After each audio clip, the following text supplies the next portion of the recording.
A, que é o desdobramento desta. Kardec pergunta: esta faculdade se liga à organização física? Olha o que você falou lá no início. Por certo, a organização desempenha o seu papel. Há organizações que se mostram refratárias. Está vendo? Perispírito, corpo físico e espírito, né? Então, essa relação, às vezes, o corpo, por ser grosseiro, que é aquilo que você colocou, interfere. Não é isso?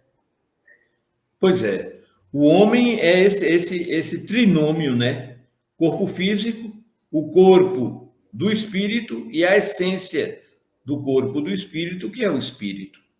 O corpo do espírito nós chamamos de perispírito, que no corpo, no homem físico, ele é um traço de união entre o espírito propriamente dito e o corpo, e o mundo externo, não é?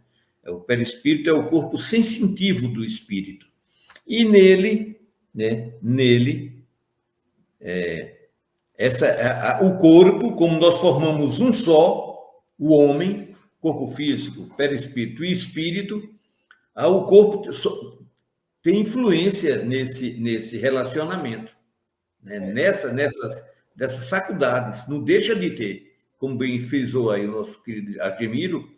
Quanto mais grosseiro é o ser, ele não está ligando a essas coisas, não liga isso, não se atém a isso, não é muito obtuso, muito voltado para, né, as coisas do sensório, do mundo, das paixões, do que aquele mundo pode lhe oferecer. Ele não sabe que tem uma alma, não pensa nisso, não pensa em mundo espiritual, então ele é muito denso, muito grosseiro, né? Mas essa faculdade ela vai se aprimorando, mas o corpo tem uma influência muito forte. Kardec, a época, como eu falei, da Revista Espírita, ele estudava esses fenômenos constantemente e os escrevia na revista.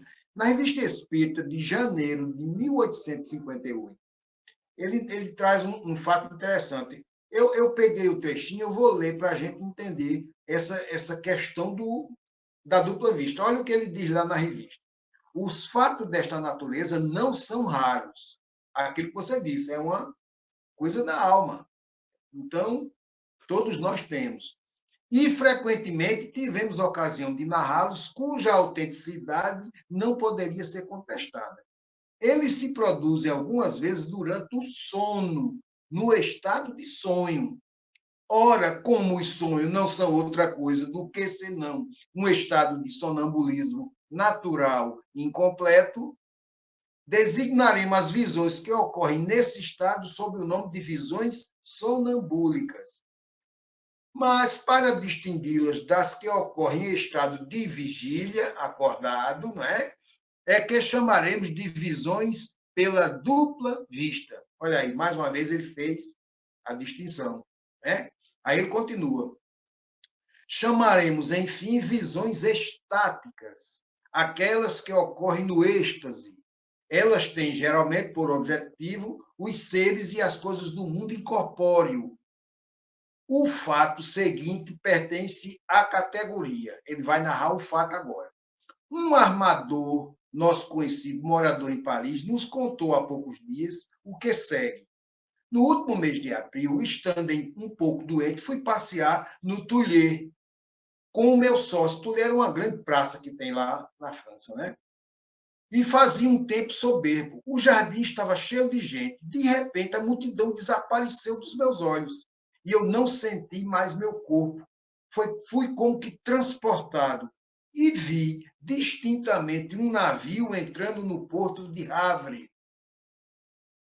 Eu o reconheci como sendo o Clemence, que esperávamos das Antilhas, e eu o vi atracar no cais, distinguindo claramente os mastros, as velas, os marinheiros e todos os mais minuciosos detalhes, como se estivesse nesse lugar. Voltando para minha casa, me entregaram um telegrama. Antes de abri-lo, de tomar conhecimento, eu disse: é o anúncio da chegada do Clemence, que entrou em Havre às 3 horas. o telegrama confirmava com efeito a entrada nessa hora que ele havia tido a vista lá em Toulouse. Quando as visões têm por objeto os seres do mundo incorpóreo, poder-se-ia, com alguma aparência de razão, levá-las à conta da imaginação e qualificá-las de alucinações. Porque nada pode demonstrar sua exatidão, mas nos dois fatos que acabamos de narrar, é a realidade mais material e mais positiva que se evidencia. Desafiamos todos os fisiologistas e todos os filósofos para explicá-los pelos sistemas ordinários. Veja Kardec como foi seguro no que ele estava dizendo. Porque contra fatos não há argumento. O homem estava passeando na praça, de repente vê um navio atracando no porto com riqueza de detalhes, e aí? Ele não estava dormindo, né? Mas antes disso, para que vocês entendam, ele narrou um fato de uma mocinha que estava trabalhando numa casa, perdeu o emprego, estava sem norte, era meia desequilibrada, e essa família acolheu ela e botou ela para ficar lá, cuidaram dela. E certa noite, 3 horas da manhã, ela acordou aos gritos. O povo correu para lá, pegou a moça, o que está acontecendo? E ela disse, foi minha mãe que morreu. Aí, você estava sonhando, tal, vai se deitar. No outro dia, logo cedo, chega o telegrama dizendo que a mãe havia falecido exatamente às 3 horas da manhã. Aí, Kardec narra esse outro fato do homem acordado. Olha no final, só a doutrina espírita pode deles dar conta pelo fenômeno da emancipação da alma, que, escapando momentaneamente de suas faixas materiais, se transporta para fora da esfera da atividade corporal. No primeiro fato, que foi o que eu contei da mocinha, é provado que a alma da mãe veio procurar a filha para adverti-la de sua morte. Mas, no segundo caso, do homem que estava na praça, é certo que não foi o navio que foi procurar ele. Olha aí, não é? Veja que coisa sólida, né? Uma foi o espírito da mãe que estava morta e foi lá avisar a filha. E o navio foi avisar o homem? Kardec é fantástico, né? Então, é preciso, pois, que tenha sido a alma deste homem que foi procurar o navio lá. Então, veja que coisa, né? É fantástico isso aí. Mostra com clareza as duas situações, né? E com argumento, né? Eu achei interessante isso aí, por isso que eu trouxe para a gente colocar aqui. O que é que você achou? Interessantíssimo, muito interessante. Você falando aí, eu me lembrei, me ocorreu.